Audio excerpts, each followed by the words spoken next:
मेरा प्रिय भाई और बहनों, यीशु मसीह के नाम से हम आप सब लोगों के स्वागत करता हूं। आज का दिन हम उपासना का दिन मसीहियों के लिए ऐसा एक पाठ हम देखेंगे। आज का पाठ 16 नंबर है।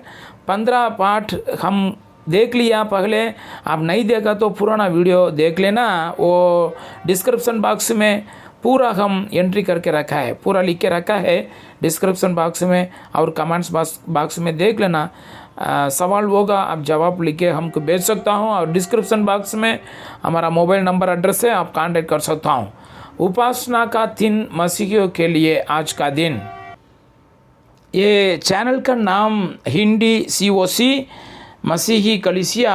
आप ये चैनल को सब्सक्राइब करना, शेयर करना, और कमेंट्स बॉक्स में आपका ओपिनियन, आपका कमेंट्स लिख के रखना। बेल बटन भी दबा देना, आपके वीडियो का नोटिफिकेशन पूरा भी मिल जाएगा। लाइक बटन भी दबा देना। ओके, आज का दिन उपासना का दिन मसीहियों के लिए। आराधना या उपासना करने का दिन कौन सा है? क्या यह शुक्रवार है, शनिवार है, या फिर रविवार है? कुछ लोग कहेंगे कि उनके लिए यह दिन शुक्रवार है, तथा जो पुराने नियम के पीछे चलते हैं वे कहेंगे कि यह शनिवार है। परंतु जो लोग नए नियम के अनुसार चलते हैं, अर्थात मसीही लोग, वे कहेंगे कि उनके लिए उपासना का दिन रविवार है, मतलब संडे।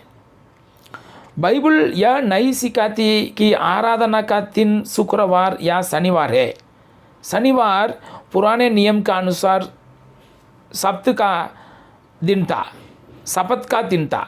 शनिवार पुराने नियम का अनुसार शपथ का दिन था। यहूदी लोगों से शपथ का दिन मानने के लिए कहा गया था, परंतु वास्तविकता यह है कि हम अब पुराने नियम के अधीन नहीं है, और इसलिए हम शपथ के दिन को नहीं मानते और न ही इस दिन उपासना करते हैं। जब यीशु का नया नियम लागू हुआ था, तभी आराधना के एक नए दिन का भी आरंभ हुआ था, जो रविवार का दिन है। प्रभु का स्थान पहले होना चाहिए, आखिरी नहीं। इसलिए वह चाहता है कि हम उसकी उपासना शपथ के दिन नहीं बल्कि सप्ताह के पहले दिन करें। पौलुस तथा दूसरे मसीहियों ने भी ऐसा ही किया था, जैसे कि प्रेरित पुस्तक 20 अध्याय में 7 में हम पढ़ते हैं, सप्ताह के पहला दिन जब हम रोटी तोड़ने के लिए इकट्ठे हुए, तो पौलुस ने जो दूसरे दिन चले जाना पड़ता उनसे बातें की और आधी रात तक बातों करता रहा। प्रेरित पुस्तक 20 अध्याय में 7वां वचन।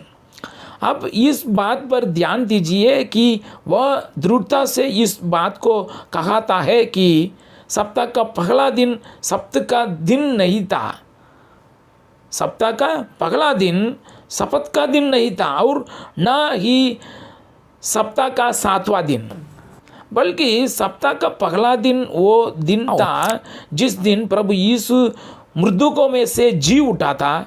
मसीहियों को यह आज्ञा दी गई थी कि वे इस दिन प्रभु भोज में भाग ले, ताकि उसकी मृत्यु को याद कर सके।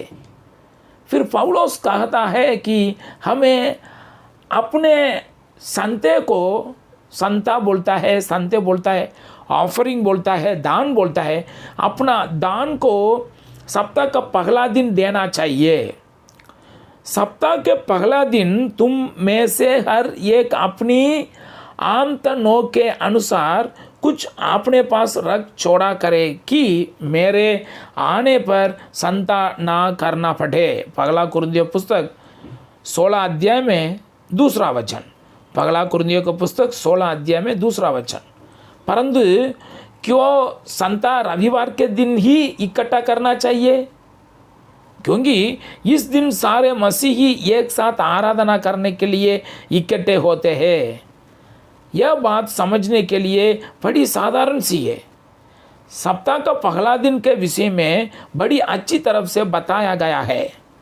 पौलुस कभी भी ऐसा नहीं कहा था कि मसीही लोग संधा सप्ताह के पहला दिन दे यदि उनके आराधना के लिए किसी और दिन को कहा जाता। इब्रानियों को पत्री में लेकर मसीहियों को समझाते हुए लिखता है, एक दूसरे के साथ इकट्ठा होना ना छोड़े, जैसे कि कितनों की रीति है, पर एक दूसरे को समझाते रहे, और ज्यो ज्यो उस दिन के निकट आते देखो त्यों त्यों और भी अधिक यह क्या करो। इब्रानियों पुस्तक 10वां अध्याय में 25 वचन। इन बातों पर ध्यान दीजिए। उनके एक दूसरे के साथ इकट्ठा होना नहीं छोड़ना, उन्हें एक दूसरे के साथ इकट्ठा होना नहीं छोड़ना था। कुछ लोग ऐसा कर रहे थे, उन्हें एक दूसरे को समझना था, उन्हें एक दूसरे को समझना था।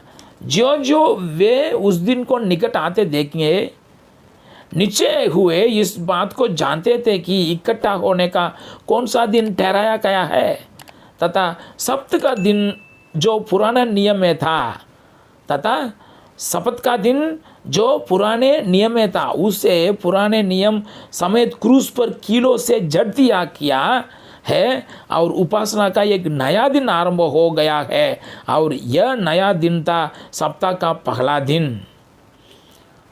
शपथ का दिन जो पुराने नियम में था, उसे पुराने नियम समेत क्रूस पर कीलों से जट दिया गया है, और उपासना का एक नया दिन आरंभ हो गया है, और यह नया दिन था सप्ताह का पहला दिन। कोई भी यदि ध्यान से इसे देखे तो इसी निष्कर्ष पर पहुंचे है। यूहन्ना ने इसके विषय में कहा था, मैं प्रभु के दिन आत्मा में आ गया, मैं प्रभु के दिन आत्मा में आ गया। प्रकाशित वाक्य पहला अध्याय में 10वां वचन। प्रकाशित वाक्य पहला अध्याय में 10वां वचन। तब शायद कोई यह भी कहा सकता है कि प्रत्येक दिन प्रभु का दिन है। हर यह सत्य है कि सारा समय परमेश्वर का है, सारा समय परमेश्वर का है, परंतु यूहन्ना मन में एक विशेष अलग दिन का ध्यान था, और यदि ऐसा नहीं होता तो वह विशेष करके इस दिन के विषय में नहीं बोलता। हर यदि प्रत्येक दिन इस प्रकार से होता तो वह जोर देकर यह नहीं कहता कि मैं प्रभु के दिन आत्मा में आ गया, क्योंकि उसने ऐसा कहा था, इसलिए उसका अर्थ सप्ताह का पहला दिन से था, जो कि उपासना या आराधना का दिन है। प्रभु के जी उठने के विषय में हम देखते हैं, और हमें पता चलता है कि वह सप्ताह के पहला दिन अर्थात रविवार के दिन मृतकों में से जी उठा था। मत्ती का पुस्तक 28 में पहला वचन, मार्कुस पुस्तक में 16 अध्याय में पहला और दूसरा वचन। कई लोग कहते हैं कि प्रभु सप्ताह के दिन इसलिए जी नहीं उठा क्योंकि यह एक पवित्र दिन था, परंतु यह कितनी मूर्खता की बात है। क्या प्रभु ने शपथ के दिन लोगों को चंगा नहीं किया था? नहीं, प्रभु उस दिन जी नहीं उठा, नहीं तो लोग यह निचोड़ निकाल लेते हैं कि यह प्रभु का उपासना का दिन है। पुरानी उपासना करने की विधि को हटाकर यीशु ने उपासना का नया दिन तथा नया रास्ता बताया, जो नए नियम के अनुसार है। पुराने नियम को हटाकर नया नियम दिया गया है, पुरानी उपासना को हटाकर नई उपासना दी गई थी। पुराने बौद्धिक राज्य को हटाकर नया आत्मिक राज्य दिया गया है। पशुओं के बलिदान के स्थान पर सता के लिए प्रभु यीशु का लघु क्रूस पर बहा, जिसे हमें पापों से छुटकारा मिलता है। पुराने नाम की आज कोई आवश्यकता नहीं है, क्योंकि हमें एक नया नाम दिया गया है। परमेश्वर की यह एक बदली हुई योजना थी। यदि आप बाइबल अनुसार परमेश्वर की उपासना करना चाहते हैं, तब आपको उस दिन उपासना करनी चाहिए जो दिन उसने दिया है, और वो है सप्ताह का पहला दिन। इसे बहुत फर्क पड़ता है, अन्यथा परमेश्वर इस दिन को देता ही नहीं। पगला कुरिन्थियों 16 अध्याय में 2 वचन में इसकी आज्ञा दी गई है तथा हमारे पास यह उदाहरण है कि मसीह के लोग इस दिन उपासना क्या करते थे। आज यह बात सब मसीहियों पर लागू होती है। मेरा प्रिय भाइयों और बहनों, आज का दिन पाठ नंबर 16 हम देख लिया उपासना का दिन का बारे में। पुराना नियम में यहूदी लोग के लिए, सिर्फ यहूदी लोग के लिए सप्ताह का चल्ला दिन शनिवार उन लोगों को दे दिया, लेकिन नया करार में यीशु मसीह का लहू का द्वारा नया रास्ता परमेश्वर बनाया। सप्ताह का पहला दिन परमेश्वर की स्तुति आराधना करने के लिए, परमेश्वर को हम आराधना करने के लिए, वर्शिप करने के लिए सप्ताह का पहला दिन, आखिरी दिन नहीं है, चल्ला दिन नहीं है, सप्ताह का पहला दिन हम स्तुति आराधना करना चाहिए, परमेश्वर को वर्शिप करना चाहिए। हम सब लोग भी मिलकर प्रभु भोजन लेने का, चंदा देने का, सब कुछ वही दिन में हम करना चाहिए। ये परमेश्वर का विधि नियम में नया रास्ता खोल दिया। लेकिन आज का दिन बहुत सारे लोग शनिवार आराधना के लिए चलता रहता है, वर्शिप करने के लिए। ये बहुत गलत है। शनिवार कौन जाना पड़ेगा? पुराना करार का द्वारा कौन कौन ये दुनिया पर जी रहा है, वो लोग शनिवार में जाना पड़ेगा। और यहूदी लोग, सिर्फ यहूदी लोग जाना चाहिए, लेकिन हम यहूदी लोग नहीं है, हम अन्य जाति लोग हैं।